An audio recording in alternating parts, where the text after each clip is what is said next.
welcome to another Keel Hauled podcast. I'm your host, Captain Logan, and we've got a lot of Sea of Thieves news to cover today. So tie yourselves to the mast and hold fast. Ahoy there, pirates. I hope you had yourselves a good week and a good weekend. I know I did. This week, we are going to be talking all about the last update for the season 16 for Reapers. We're also going to be covering the current event that's going on, Twitch drops, Emporium content, and more. So stay tuned.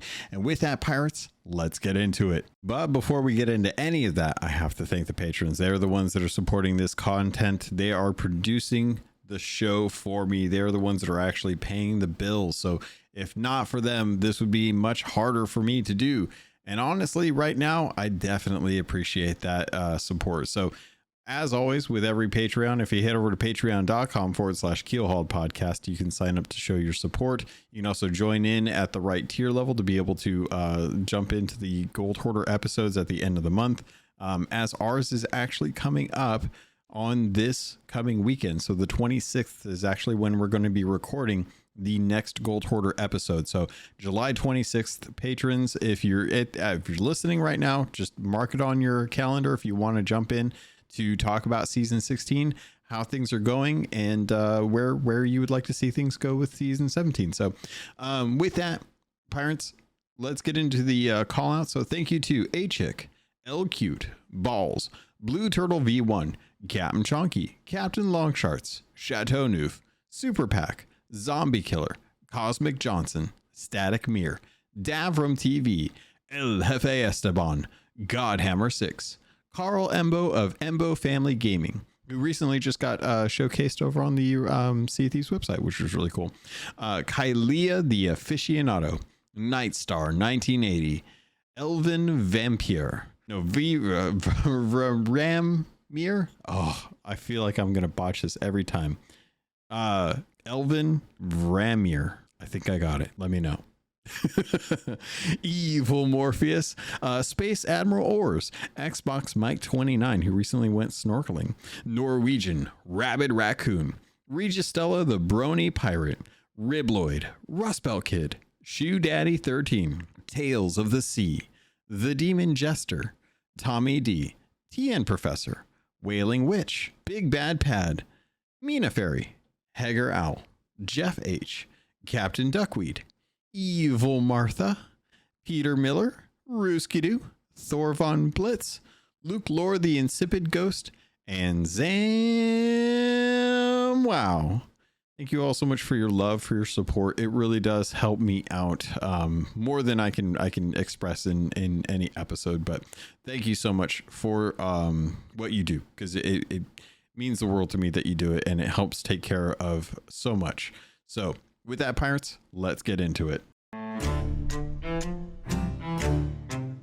First on today's docket, let's start talking about the latest update for Sea of Thieves. This is the final update for season 16, and we're going to be getting into more of the Reaper shenanigans. Now, this is the last thing that's going to be added to the Reapers for the time being when it comes to voyages. And this one is going to be a little more interesting. I think that the one with the pillars, where we're kind of getting the skull from the banished widow, I think it was pretty good. I liked it. I introduced the little nerds that you can take with you, which if you find some of the nerds just on the beach and you dig them up, I kind of want to start calling them Toms, because whenever you grab like a map and you show it to them, they take you like a navigation device to where that dig spot is, or where that riddle is.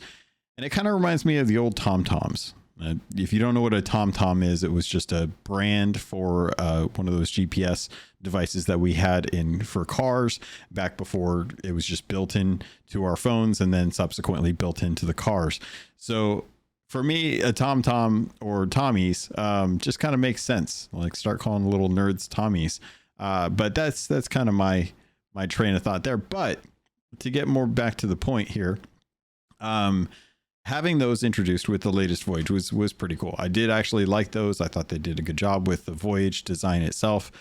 blended different aspects of what we already have in the game, but putting its Reaper flair on there so it's familiar enough for folks that want to actually jump into it.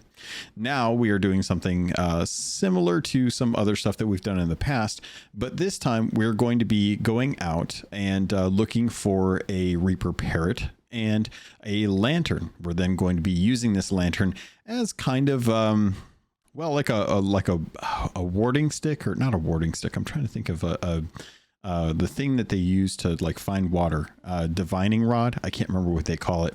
But we're effectively going to be using the lantern to go to an island to then search based on the clues, like where the Reaper Pirate is. The Reaper Parrot will give us the lantern.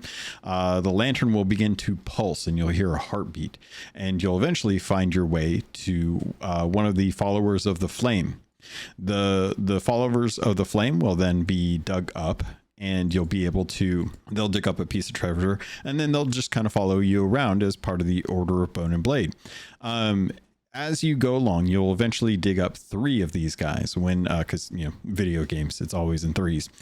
When you get 3, it'll then have you go and actually find the chest. And then the chest itself will actually be the thing that you can do to start the ritual.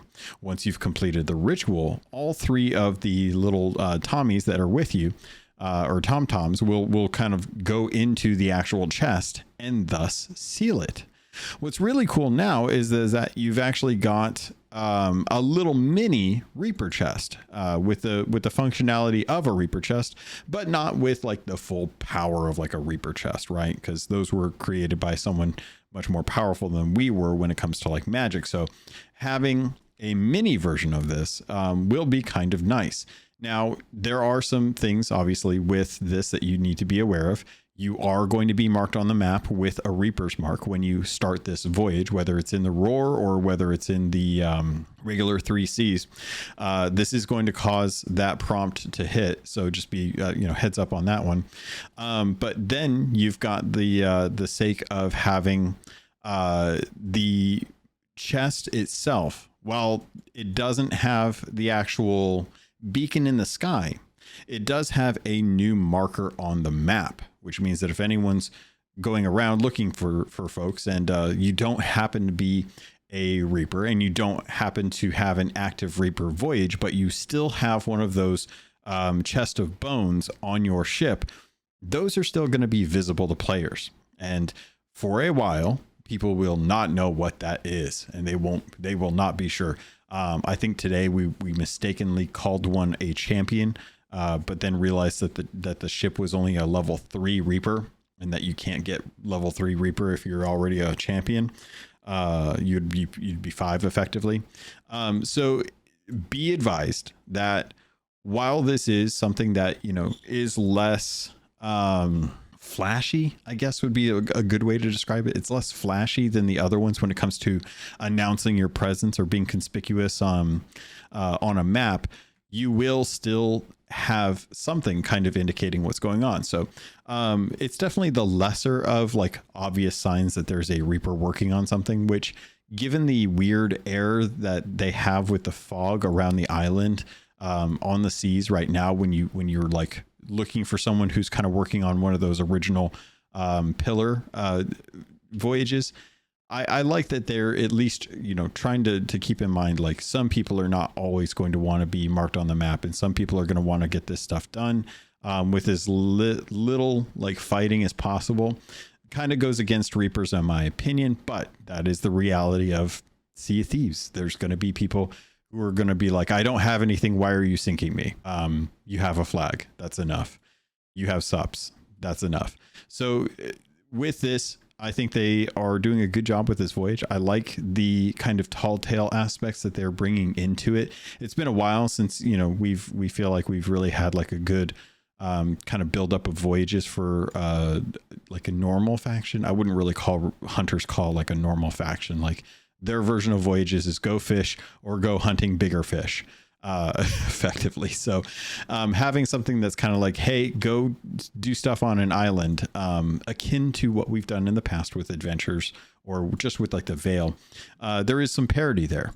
And some people are going to definitely have criticisms, and I think those criticisms are very fair, that there aren't really any kind of new techniques or new tools being added to the actual voyage system. Like, we're getting plenty of tools in the game. The sandbox is as rich as it ever could be, and honestly probably too rich in my personal opinion, but we don't really have anything in the way of like uniqueness to voyages have kind of gotten to the point where what you see is what you get, and you can probably piece together other parts of voyages to create something that is unique but built up of other things. And at this point, you know, with the lack of New Tall Tales kind of forcing the dev team to really kind of stretch their mind when it comes to quest design, it would be nice to have something that is different enough that feels unique on its own without,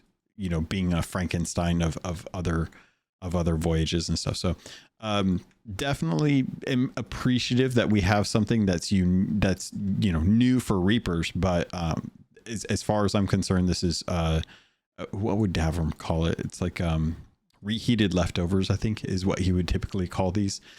So it's a nice addition to Reapers. Would have been nice if we had something a little more unique, but I'm not going to say that this is a terrible update for them as far as voyages, because of, you know, it just being a little familiar to Avail. So these are something that you do need to turn in, and they are something that is going to give you some good cash.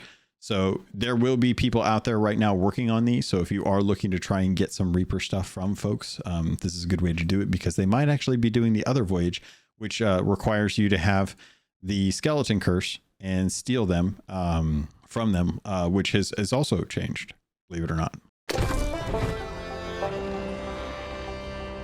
Before I forget, there is a couple commendations that I did kind of want to let folks know about, since they are going to be easier to do during this couple time week period where folks are working on the last bit of the season. Sell stolen Reaper chests or stolen chest of bones, which is the new chest from the new voyage that just came in with this update, while wearing your skeleton curse. You still have the one that sells stolen skulls of the banished as Reaper bones emissary while wearing the skeleton curse. The new bony bandit one doesn't require you to be an emissary. You do have to still wear the skeleton curse, but you don't have to be an emissary, whereas the skulls of the banished does still require you to be an emissary while also wearing the skeleton curse. So just a heads up on that one. There's also going to be a lot of Athena ships out in the seas. So if you haven't gotten your Flame Rises commendations, which was a few seasons ago when they introduced the Burning Blade, there are commendations that you would want to keep an eye out for that. So as an Athena, I'm conflating Athena and Ashen's, and I don't know why. As an Athena's Fortune emissary, sink the Burning Blade while it's crewed by other players. That is a commendation. And then there's also sell the Blade of Souls, burning with 3 or more rituals. So those are ones that if you are running Athena for the next couple of weeks and you do see a blade, let someone take that if you get the opportunity, and then you could actually, you know, hopefully get them to do a few of the rituals, and then sync them for the commendation for syncing them, and then the commendation for selling Blades of the Souls with 3 or more rituals in it.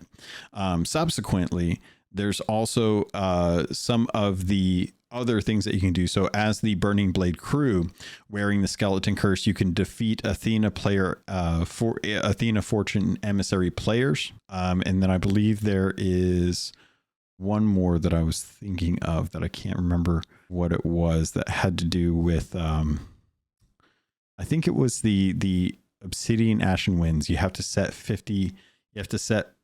enemy players on fire 50 times while wearing the skeleton curse. So there's a few of those that it's going to be a little bit easier this season to complete these. So just as a heads up, start digging around in some of your build rat commendations from prior seasons if you haven't gotten those completed. to try and capitalize on the increase in people doing Athenas at the moment, because right now is a great time to be doing Athenas. In fact, the latest voyage update for Reapers is great because folks are going to be running around as Reapers, but everyone else, for all intents purposes, is probably going to be doing the Reapers or the Athena bottle mission in a bottles for the latest update, which is kind of nice because we've got Legend Week that kicked off, and Legends Week is 2 weeks. It's nice that they are effectively giving you till the 31st of July, where you can now go out and work on a lot of the, if you've been doing the Twitch drops and stuff, you've got some legendary Ashen Athena voyages, some gildeds in there now. The time limited event is now going to offer 3 new legendary searches, which will remain as permanent additions to the quest table. There is a legendary treasure map search, a legendary riddle quest search, and a legendary skeleton bounty search. These voyages are going to provide shorter experiences and therefore have less risk than existing Athena's Fortune voyages, providing reduced rewards in comparison, but you're not really going to be out there doing those forever.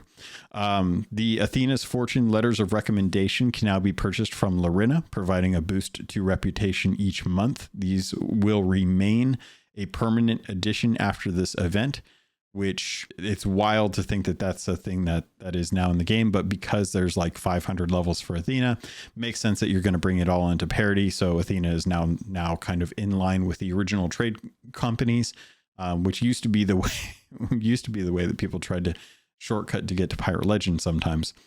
So with the Legends Unleashed event, they are actually going to be having the messages in a bottle return.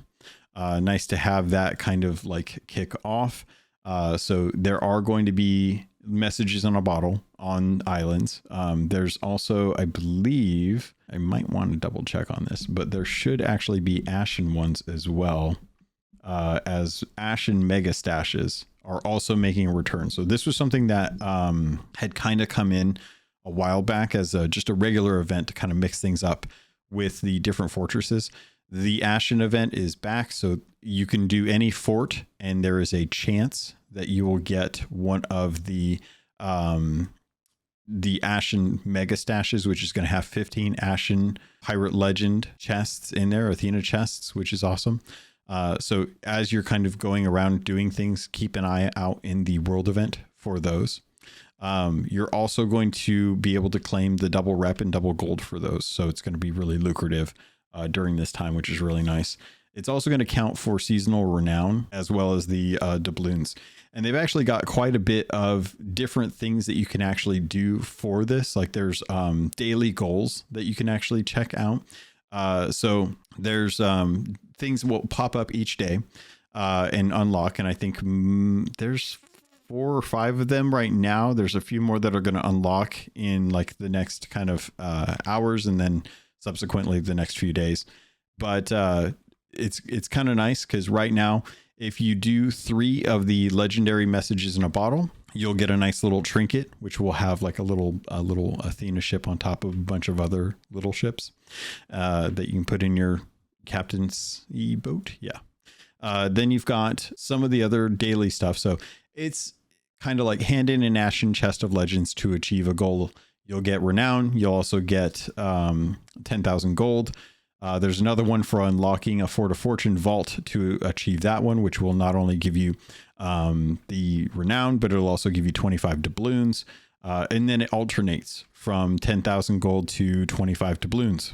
Use the Skull of Destiny to activate the Fort of the Damned to achieve that one. So I think that was one that I actually saw today. Complete a Legend of the Veil voyage to achieve the one that just opened up today, technically. And then you've got complete a legendary skeleton bounty search voyage, which is one of the new voyages. Then you've got one of the complete legendary skeleton riddle quest search voyage for the one that's coming up. I guess that would be Tuesdays. And then Wednesdays is going to be complete a legendary treasure map search voyage to achieve those. So the next 3 days after this episode airs, or the day this airs, are going to entice people to check out the new voyages that are now going to be a permanent addition to the Athena's Fortune, which is honestly good because they needed to kind of round out what Athena's Fortune offered as voyages. They really did not have anything that was kind of like a standard one, especially given the commendations for what you do. So instead of having like one Athena Fortune voyage that you effectively had to go do all of it to get the completion, right? Which didn't feel good because you still had to have completions for the commendations, just like any other voyage. So having the opportunity to have some of these smaller ones feels good because at least these will be something that you could probably actually knock out the commendation to complete. What I think it's like 250 voyages for Athena's Fortune. A lot easier than what it used to be when it was just the Pirate Legend Athena's Fortune voyage, and a lot of folks probably got some of this knocked out when they were working on their 100 Veils.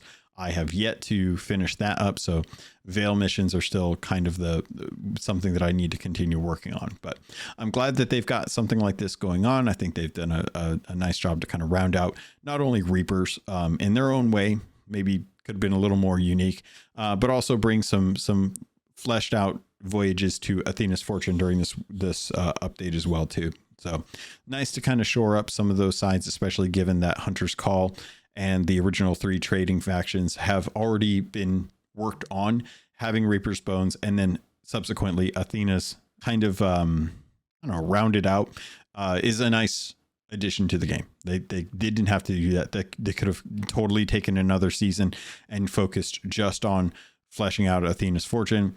They didn't. They decided just to push out an update that was actually going to have some of the stuff that was going on with the commendations that are tied to doing skeleton voyage or killing skeletons, killing skeleton captains, ferrying animals, stuff like that. Speaking of Legends and Athena's Fortune, let's talk about the fact that the Legends week is out.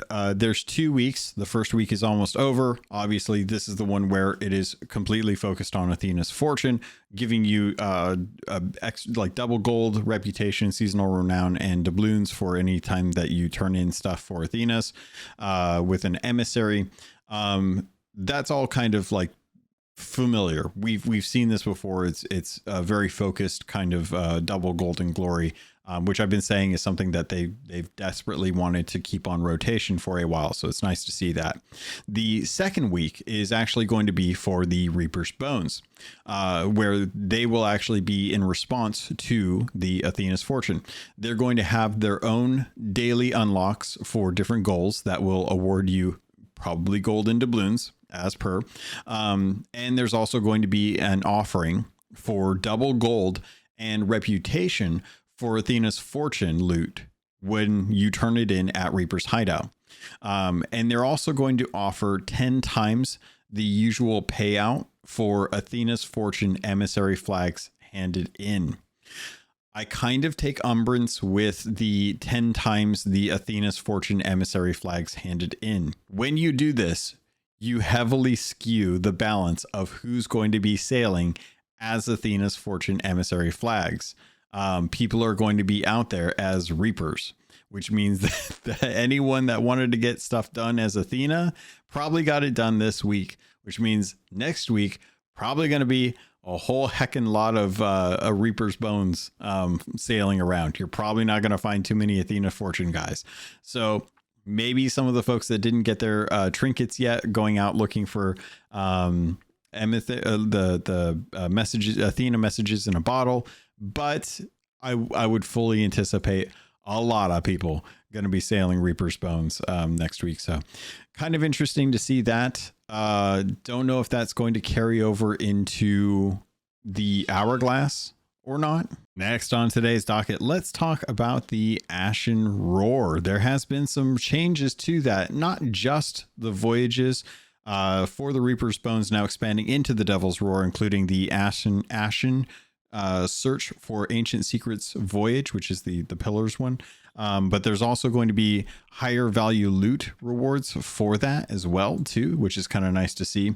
But they are going to be rebalancing, or I guess they have technically rebalanced the Devil's Roar, which is kind of a surprising change for us. So I'm kind of glad that they're doing something like this. But let's get into the patch notes and see what they've actually done. So the Devil's Roar has been rebalanced to reduce frustration while adventuring in this region, but still retains the atmosphere and risk that comes from sailing in such a dangerous part of the seas.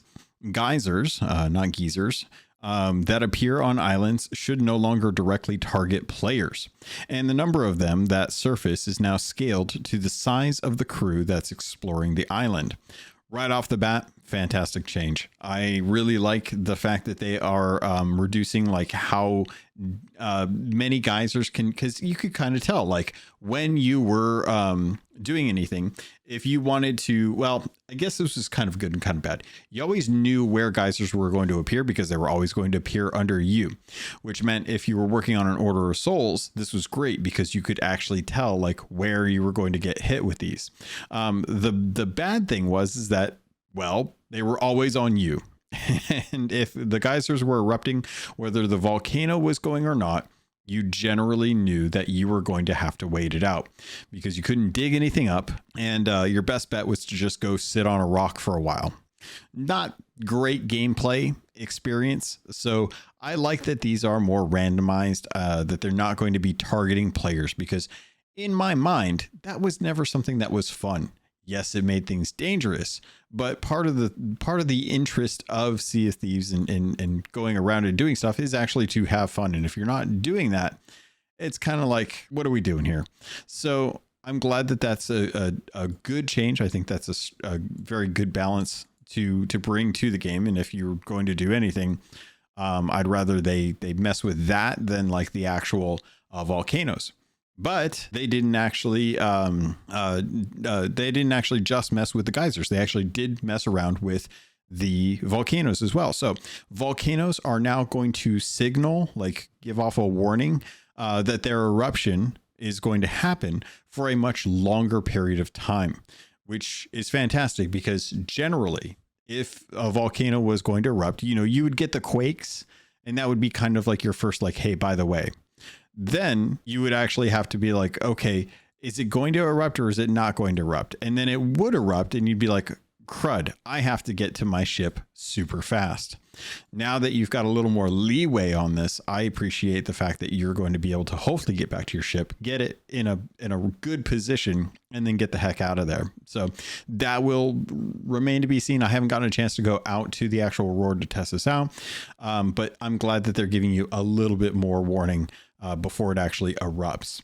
Additionally, a live volcano now erupts for a shorter period of time before subsiding. While erupting, the chance that nearby ships will be hit with volcanic rock has been reduced. So not only are they going to last less time, or they're going to be shorter, but they're also going to be less deadly.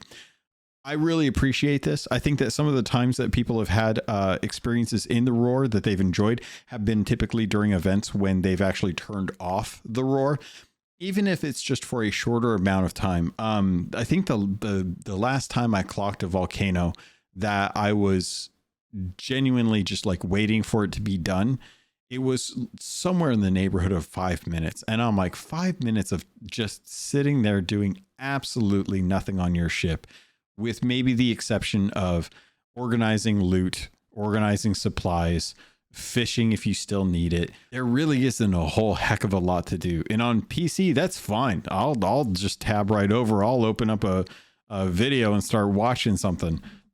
On console, it's like, okay, maybe get up, go make a sandwich, stretch, take a break, go to the bathroom, come back, get a refill on your drink. You're going to be there for a hot minute, literally. And at that point, you're kind of like, why am I doing this? Like, I'm not actively doing anything. I'm actually just waiting for the game to say that it's okay for me to go back to having fun. So having live volcanoes erupt for a shorter period of time and having them being less deadly when they do actually get off and give you more time to actually get to your ship and get away from it too, is nice. I like that change. I think that's a real positive change. I think that will hopefully give players a reason to want to go to the Roar as opposed to just the 3Cs where most of the action is actually going to be.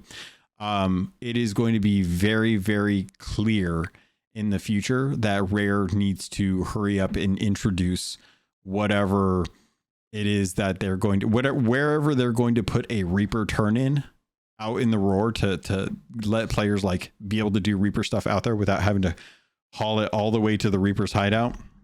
That remains to be seen. My bank is still going to be on Molten Sands. I think that's close enough to the Shores of Gold and far enough away from well, I don't even like that. I actually don't like that. I'm trying to think of what a good, maybe like Ruby's Fall would be a good one, or the Devil's Thirst. I don't know. Or actually, I take that back. Let me take a look at the map, because what was it's probably going to be, and this feels like I really should have thought of this ahead of time. But it feels like it should have been where Flameheart's grave was. Because doesn't that seem like that would make sense? Because that was I always mix these two up. It's either Fetcher's Rest or Flintlock Peninsula, and I can never remember which one's high and which one's low. Flintlock Peninsula. It makes sense to me that it would just be Flintlock Peninsula because it's right above Morrow's Peak. It's where Flameheart was buried, and honestly, I think that's a real safe bet now that I think about it. So, also looking at the Rare Thief map, you realize just how absolutely askew the Devil's Roar is in comparison to Shores of Gold. Like Devil's Roar Islands should have been like moved up because they're on line, what is this, 11. They're on line 11 and then they go down to a line 23 from, what is this, T or U all the way to Z, right? Those really should have been moved up to where 3 to 20 is, which is where the rest of the world extensively is. Shores of Gold, man, we could have totally thrown that down south, because anything below row 22 on the actual map, if you're looking at like the numbers and letters, there's nothing. It's all open sea except for the Roar, or not the Roar, the Shroud. And you really kind of realize just how askew the Devil's Roar is. That's so weird. It always makes you wonder, like, why didn't we ever get a new zone? And then you think about the performance and you're like, oh, that's why. But anyway, yeah, Reaper's turn in. I'm going to call it right now. I'm going to say that it's probably going to show up on Flintlock Peninsula, because it's a pretty good place. It's a real pain in the butt to park in, which would fall in line with Reaper's hideout. And they need to, if people are going to be out in the road doing stuff, they need to give Reapers a place to be able to turn in. Mike's already confirmed that it's something that they want to do in the future on Twitter. They've said that they want to take that into account. So we'll have to see how that goes. Hopefully well. But outside of that, I'm glad that they made these changes. These are positive changes. These are good tweaks and balances that they've put in for the Devil's Roar. It's clear no one likes to go out there, and if you're going to have a zone to the game that really needs some love, you need to start listening to the pain points and start speaking to those, so that players can actually feel like the devs want us to go out there at some point, because otherwise there's really not there's no point in going out there. So I like it. It's a positive change. It's an easy win for Rare to make it just easier to spend more time out in the Roar. The next thing that they need to do is figure out how to improve some of like the food and stuff, because there's no animals out in the Roar right now. First off, there need to be animals. Secondly, there needs to be something that helps you kind of rebuild supplies out there, because it's always been barren. And I get that. Like it's a wasteland. It's a volcanic wasteland that really is not favorable for people being out there. If they're going to start working on building reasons for you to go out there, then aside from captains, because captains, for all intents purposes, are the only ones that can really, well, No, I take that back. You can technically buy merchant crates from the merchants to be able to resupply. But if you're a captaincy, then you're going to get access to the captaincy supplies as well too. And I would like to see, just in the nature of the Devil's Roar, write it off however you want. There's been enough sunk ships out there that shipwrecks should be plentiful, and those shipwrecks should have plentiful supplies. So I honestly feel like it would be nice if you could go out into the Roar not having to fully stock your boat every single time that you want to go sailing out there, because a lot of folks are going to dive out there, right? That is kind of the idea, is that you would utilize the dive system, since they put that in, and actually dive out to the Roar with supplies. But it's one of those things, like after a while it starts to become a little tough. You can't just drop in and drop out into the Roar and not have to worry about getting some supplies. So that is something that I would like to see them maybe make Barrels of Plenty a little more plentiful out there, since there's so many shipwrecks. But you never know. We'll have to see how that goes in the future. But I'm glad that there's at least a little less pain point in the Roar. It was very necessary, and I'm looking forward to spending time out there to kind of see how it feels.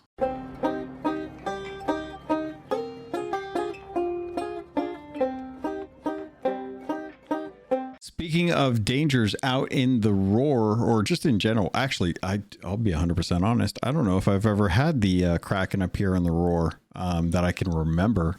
It may have happened, but I just can't remember at the moment. But the Kraken had a tweak, and I kind of thought that this was already in place, but I guess it was something that they had turned off. So a while back, due to performance issues, they tried to alleviate the Kraken from being tied into the world event queue, so that you could have a Kraken appear during a world event and have them not be either or, right? And it went well for a bit. Wasn't a long time, but they eventually had to shut that down. And I thought that they had actually turned it back on, but I guess they hadn't, because now we actually have the Kraken encounter balancing patch note come in. Says that the Kraken encounters can now occur on a server alongside some other world events, such as skeleton forts. It seems like maybe they're starting low. While the frequency of the Kraken encounters will remain the same following this change, it allows other world events to cycle more frequently. This is something that I saw them post online, and Drew mentioned something about it, and I reached out to Drew on Twitter, and I was like, hey, I was just curious, is the Burning Blade something that you could consider doing this as well? The Burning Blade, in my opinion, is one of those world events that, much like Flameheart's Ghost Fleet, if somebody interacts with it and doesn't finish it, could stick around well beyond its like welcome, right? And so I'm kind of hoping that this is something that they'll be able to figure out, how to move the blade from the world event as a threat that happens to being something that can happen during a world event as well too. And I'm kind of two minds about this, because I could understand, like, hey, if there's no world event and somebody's running the blade and someone's sick of the blade being on the server and someone just running around while everyone else goes off to do other world events, I could see them being like, okay, we have to go sync the blade if we're going to hope to get another world event that isn't a dive 2 world event. But that being said, because there is a dive system, it kind of alleviates the need for you to stick on one server for too long. So if you're sick of someone having the blade and you don't care and you don't want to go fight them, or maybe you tried and it didn't work out, you can always just go dive to another server. And that kind of like kills the need to go after the blade. I could also see the argument that maybe having the Burning Blade up during a Fort of Fortune with a couple like Reaper chests on the island and on the Burning Blade, a little tough. Yeah, it's a little rough to try and take down, all the bones that are just hanging out on the ship and on the fort there. I could see that being an issue, but it's one of those things where I'm kind of curious what they could do. Is it possible? The Burning Blade itself is a huge resource. It's a giant ship that appears and it's bigger than any other ship. There's a lot of AI and physics involved with the crew, with the sheer size of that ship. A lot of stuff that they have to take into account. So that's kind of why when the world event pops, it's going to take a lot of resources to support that at a server level and a game performance level. And trying to shove two world events together can always impact performance, as we've seen with the change with the Kraken. So I would like to see the blade pulled away from it, but I'm not dying on that hill, if that makes sense. So it's good to see that the Kraken's being moved over. Definitely guarantees that with the amount of resources that are required to have a Kraken running at the same time as another world event, we are never going to get a revamp of the Kraken. It is never going to have a head or a body or any change to that system. It is literally just going to be 6 tentacles that pop out of the ground. You kill X number of tentacles and then it leaves you alone. That is the future and current state of the Kraken. Do I think that that's the right way to go about it? I think it'd be kind of nice to have a Kraken that's within the actual like world event cycle. That's a little more interesting than 6 to 8 tentacles.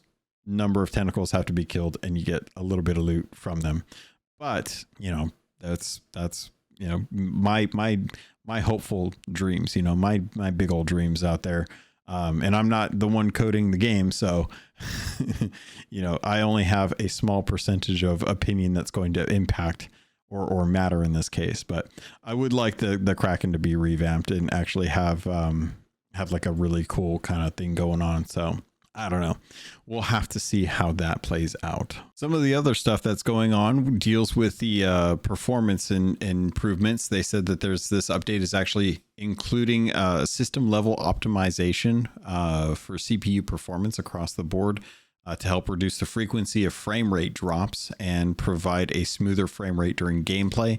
I would say that for all intents and purposes, my experience with Sea of Thieves lately has been decent. I can't really think of anything that's been so bad that I feel like I'm like, this is not a good, worthwhile experience.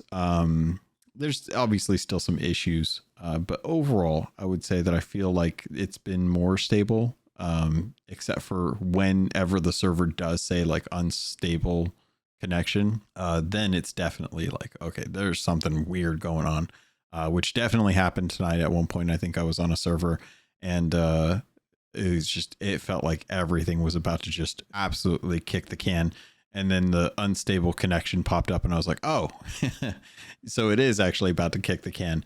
But then it ended up panning out, ended up being fine. So glad that it wasn't like a server ending experience. Next, let's get into what's coming to the Pirate Emporium. If you guys don't know, the Bosun Brewmaster ship set, ship crest, weapon bundle, costume tankard, and touring tavern emote bundle are now available in the Emporium, as well as the Ashen Curse Toucan collector's pet and the Sting Tide weapon bundle.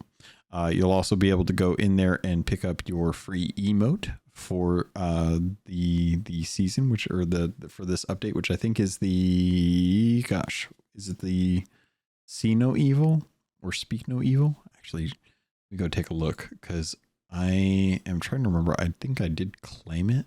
But of course, like the moment I'm trying to remember what it is the moment that I will not actually remember properly. So while I look that up though, the Bosun Brewmaster set very much reminds me of like something that you'd see for the Oktoberfest in Germany. Lots of tankards, lots of brew. The figurehead, as well as most of the weapons and parts of it, all look like kind of steam distillery, like lots of copper pipes, lots of distillery stuff, valves, kind of indicating like pressure and temperature and stuff like that. Nice set. Gotta say, actually pretty impressed with the set. The Touring Tavern emote bundle is cool as well too. I kind of like, yeah, a little fanciness behind the bar. If you wanted to role play there. Rare's turning 40, and to commemorate the occasion, the Emporium is slashing the prices on a lot of the rare IP stuff. So like the Night Wolf set, the Paradise Garden stuff, the Bird and the Bear stuff, as well as like the Spinal from Killer Instinct. That stuff is all going to kick off on the 6th through the 11th of August. So just as a heads up there. Trying to think what else there was. They do have a Toastmaster bundle as well too. So if you were thinking about getting some of the Bosun Brewmaster stuff, they do have a bundle in the store for at least Microsoft. I can't speak to all of them. That will include the Brewmaster costume, the Tankard, 10,000 ancient coin, which is about $10 roughly, and then 25,000 gold. And actually, is that it? Pretty much it. Ghostmaster. Yeah, it's just the costume and the Tankard. Interesting. Little lackluster considering the cost. Still a value, because I think at least without Game Pass it's $17. With Game Pass it's $15. The costume and the Tankard itself is probably going to run you somewhere in the neighborhood of $10. If you're looking at so the costume itself is going to be $999. The Tankard itself is going to be $250. So yeah, 1,250 ancient coin just to get those two items. You're getting 25,000 gold and 10,000 ancient coin for the purchase. So definitely there for the value if you're planning on spending money in the Emporium anyway. But yeah, not quite as much. I think I would have liked to have at least seen an emote in there as well, but that's okay. These things, you can only do so much, right?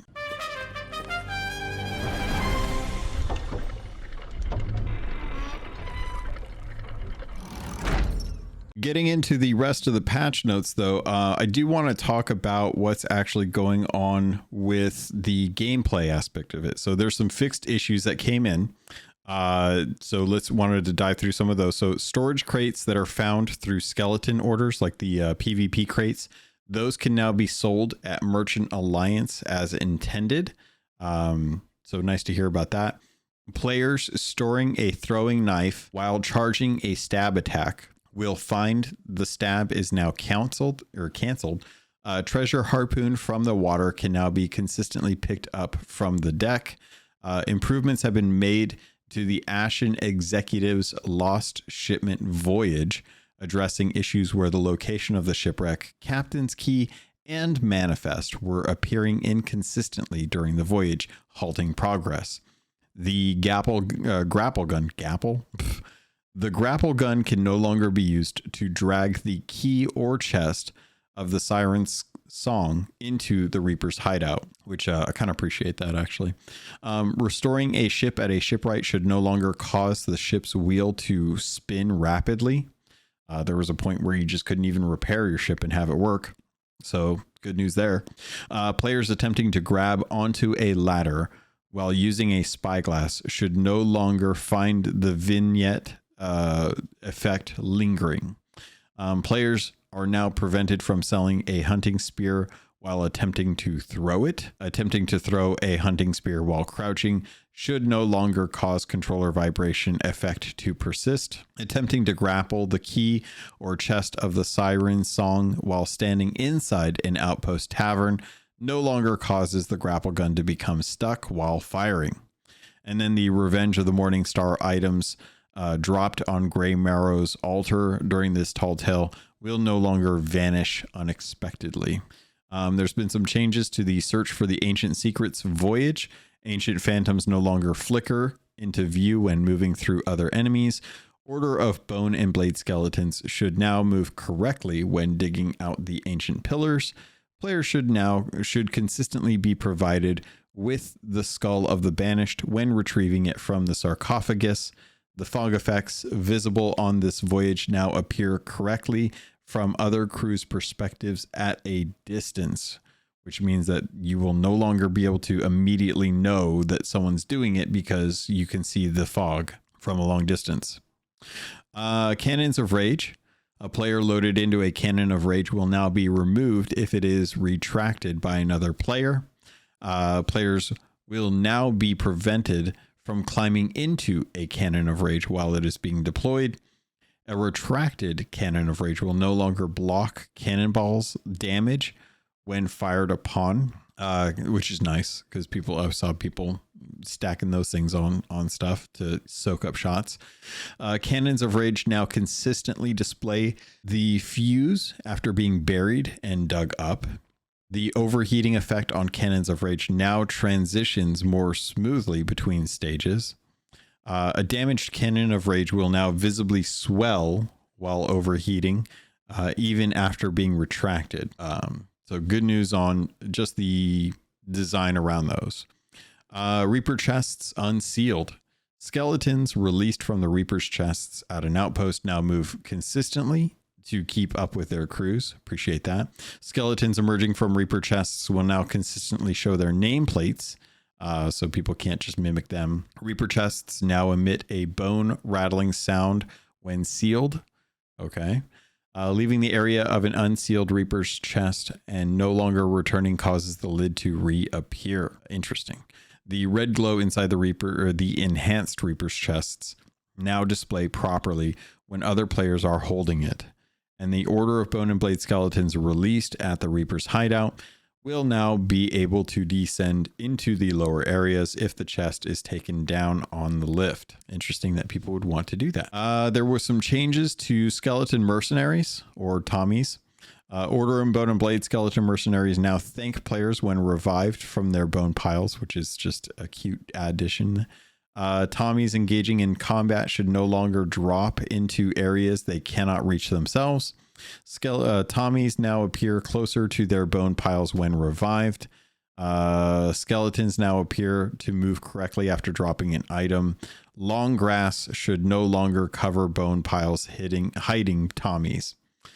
And I think that's it as far as like the specific changes. The front end video intro now appears correctly when playing without visible black borders. Players using a Trident of Dark Tides or Bubble Stick for the first time will no longer see a refill ammo notification after firing. Let's see. Maps shown in the quest radial will now consistently show their icon in the even if the map icon in the even. That's a typo. If the map owner dies and returns from the Ferry of the Damned. Attempting to sell a bounty skull to Flameheart now correctly guides players to the right hand-in location. Players navigating between the title screen and front-end menu should now hear music at a consistent volume. And event times. Here's a good one for you guys. Event times shown on the quest table are now shown in the player's local time instead of UTC. Holy they figured it out. They figured out that not everyone knows offhand what UTC currently is, and that it's actually better to program it to just take into account local time based on the system, because the system is already set to local time. I don't know how hard that is, but here we are, eight years, closing in on 8 years into this game, and finally event times on the quest table are actually going to be shown in local time instead of UTC. Thank the maker. Let's see. Taking a look just at some of these other ones, just to kind of see like if there's anything that you guys might be interested in, as opposed to just like the stuff that people would be like, I don't know. I'm glad that got fixed. Female pirates equipping the Skeleton Curse and Reaper's Bones skull will now retain their skull shape. This one I'm going to say is specifically for a chick who, while I was getting my curse, Wailing Witch and Godhammer all noticed that she had a very interesting shaped skull. And that was apparently either intentional or a bug. But we'll have to see later on, see if it actually looks different based on the footage that we had.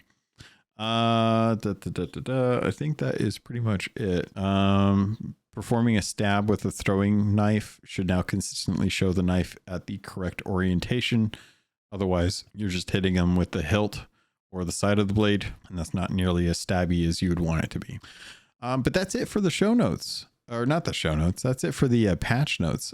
Pretty much everything else in here is just little tweaks here and there. But so far, I would say season 16's been a pretty decent season. They added a lot of tools to the repertoire. They filled out Reapers and gave them a little bit of story around the Order of Bone and Blade, the Forsaken, what are they called? Ancients, the bad ancients in the form of the Widow. We got the skeleton camps, which I still really like. The whole constellation and story around those is cool. That hopefully will get a little more fleshed out with like a proper storytelling as opposed to just like finding notes around the world. It'd be nice to get like a little bit of story focused on that. That's like, oh, we can point to this and say, this is not the eluding of something. This is like set in stone. This is what this is, kind of thing. Too often I think that we get like notes on stuff and it's so trivial that we don't really we pay close enough attention to it, but we can't get like the full story. It'd be nice to have like the full story instead of just like whispers on the wind. Get a little heavy handed with the exposition there, Rare. There are people who do not care enough to like look in suss out the little lore tidbits that you put in. They'd much rather just have like a big red head in the sky telling them what's going on. Trying to think if there's anything else that we needed to cover. Before I forget, you still have time to get your Twitch drops. Let me pop over to Twitch here. We're going to take a look. Twitch drops have been live. They've been live for a hot minute now, and you can still earn them. You do have to go to a partner.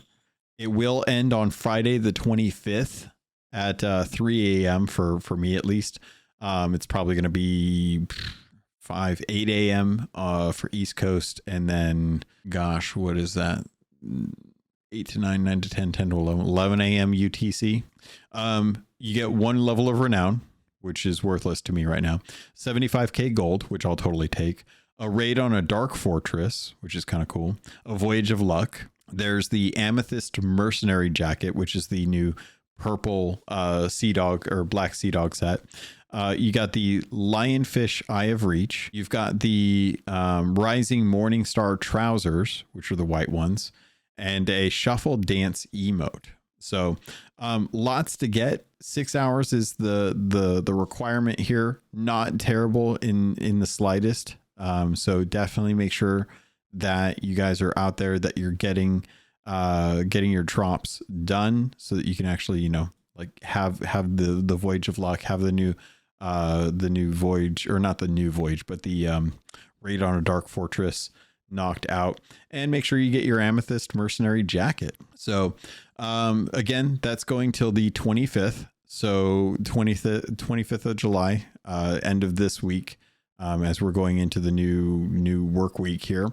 I like the new format. Again, I think that the format would be better served if they took something like the if they were to take, say, the amethyst mercenary jacket and the lionfish eye of reach, forced had people go to drops for a partner to be able to have those, have the build rats have things like the raid on the dark fortress, the shuffle dance emote, and the rising morning star, and then have everyone get access to being able to do drops for like the voyage of luck, 75k, and the level of renown. So that way you've got 3 tiers of Twitch streamers who can participate in the drops and offer varied cosmetics or rewards based on their level of interaction with Rare, as opposed to right now, which everything's just through partners. And the Build Rat team that they kicked up still has like, they don't have drops for themselves, and everybody's lost access to just doing drops for themselves as well too. So while I do appreciate the emphasis of Twitch partners, or not Twitch partners, but Sea of Thieves partners getting some attention, I think you could still facilitate that while breaking up these 8 different cosmetics or rewards for Twitch drops amongst the different tiers of Rare's interaction with the community. I think it'd be a good way to kind of showcase Bilge Rats while still giving something to everyone to be able to drop. So if you had friends that were streaming, they could still promote drops for the tier that they're at, which is just like the everyone tier, and still offer friends and folks that drop by the 75,000 gold, the Voyage of Luck, and a level of renown. But the diehards, the ones that want like the amethyst stuff, you're going to have to go dedicate some time over to the Twitch partners to be able to earn that.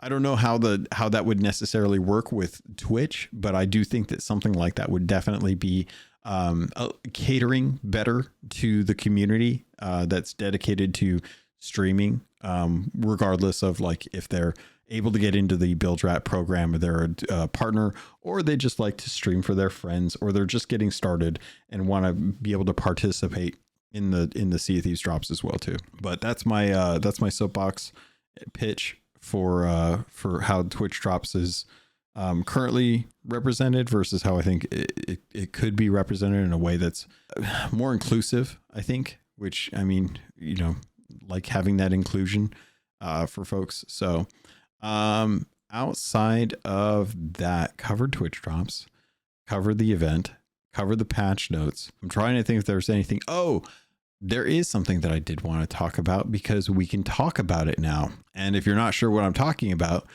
Insiders.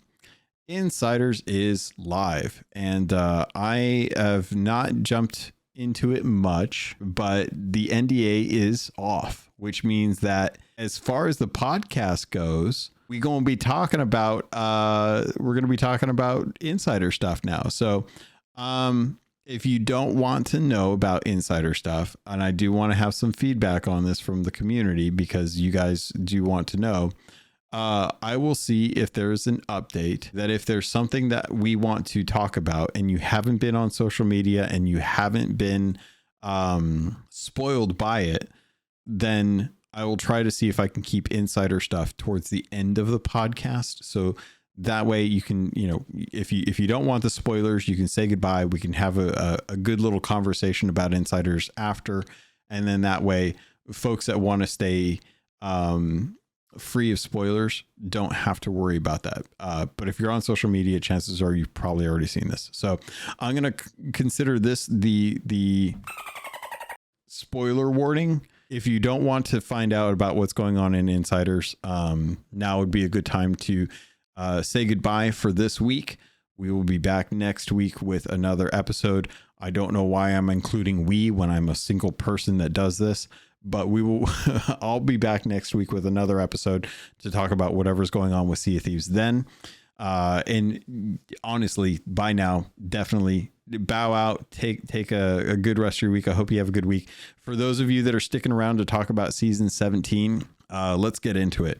The powder kegs that they have, these black powder kegs, are massive. I really like how they are.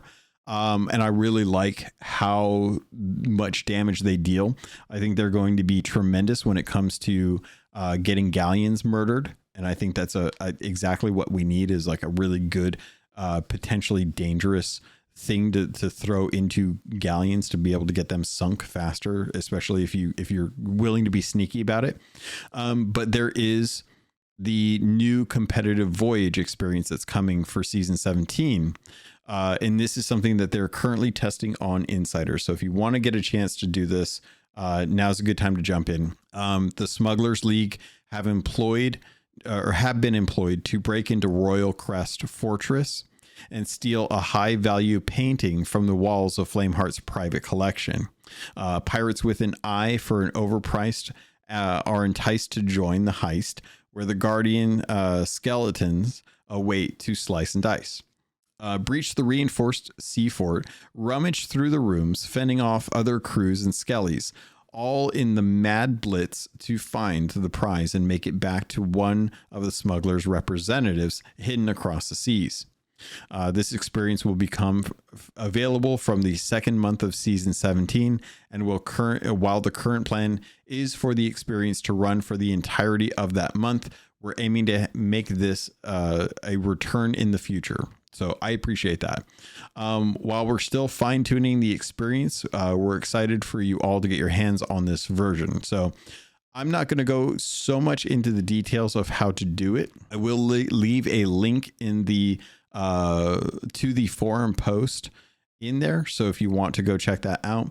But I like this as a type of design. It's kind of utilizing the fortresses that we've had. The sea forts have been kind of quiet for a while, with the smugglers having us going to rummage through and get something. I like that it's something that's like different from just a normal item. Like, it's not a chest, it's a painting. I kind of like that. I don't know why that would be the thing that we're going to steal, but you know, whatever. It's the carrot on the stick. So I haven't gotten a chance, like I said, to jump into this, but I do like the idea of them using the fortresses for a new event that is going to draw people to it, because I think that the fortresses were amazingly well designed, but never really capitalized on when they were first introduced. A lot of people tried them, had good times, but it wasn't nearly as a hot spot for TDM as I think a lot of folks kind of thought that that's what might happen with those. So we'll have to see how this goes. This is, again, currently on Insiders. With the NDA being removed, we're free to talk about this. So I would like to have folks who do want to jump into Insiders, feel free to send me your feedback on there, and definitely feel free to send feedback to the actual team, as this is something that they are looking to actually get some information on. See if it's actually going to be a fun event. The more we talk about stuff like this, and the more we communicate what's going on with it, the better chance of having a better experience at live. So again, really happy that they took off the NDA for Insiders. I like the kegs. I think the kegs are fun. You can log into the Insiders and actually get a keg like in the tavern right now, and you can go play around with them. I haven't gotten a chance to go check out any of the smuggler stuff. So I'm kind of curious, like, to jump in to go see like how that actually works. But I like the Royal Crest Fortress. It is a different take on some of the mercenary voyages that we'd had in the past, back in 2019, when they had us going and dragging like rag and bone crates to different locations. Or like when they had Wanderer's Refuge was kind of a hot spot for a while, where there were a ton of chests that were buried there, and everyone kind of knew like that's where all the chests were spawning. So everyone would just go to Wanderers, and there'd be big battles at Wanderers Outpost. Having something like this focused on one particular sea fort is the right approach to draw people to stuff. No different than a skeleton fort, but utilizing something outside of just a standard skeleton fort. Like, you're going to have to fight off skeletons, but you're also going to have people coming to the fortress. It's small enough that you can't hide a boat around the rocks or anything at a sea fort to be able to tell. It's very apparent. I don't know how they're going to let us know how something like this is actually going on. But I also think that that's potentially just because I haven't actually gotten to log in to check it out. So I'll probably be doing that hopefully this week. I'm currently doing a review for Xbox Expansion Pass that I can't talk about. So I have been busy working on that review, and going back in to do some more time with that review. But I am hoping to hopefully get some time on the seas now that I'm kind of getting towards the end of that review. Outside of that, I'm also still kind of busy with real life and whatnot. So hopefully, folks, you guys get a chance to mess around with this. Now the Insiders, again, no NDA on the Insiders. We can talk about it as freely as we want. I'm definitely going to be adding updates from the Insiders program into the podcast on a weekly basis as well, if there's something that is worth talking about. because that was the whole point, right? They wanted us to communicate about insiders, talk about the stuff that's going on, to be able to like give feedback and have conversations around it outside of streamers going in, making their videos of kegs blowing up. I want to continue the dialogue with this. So it's important to me that the game gets tested and feedback provided if we want to have positive experiences in live. Now that they've opened the door for that, let's take advantage of it and have a good discussion about the heist of Royal Crest Fortress. Especially if this is something that's going to be running through season 17 and then coming back as a returning event.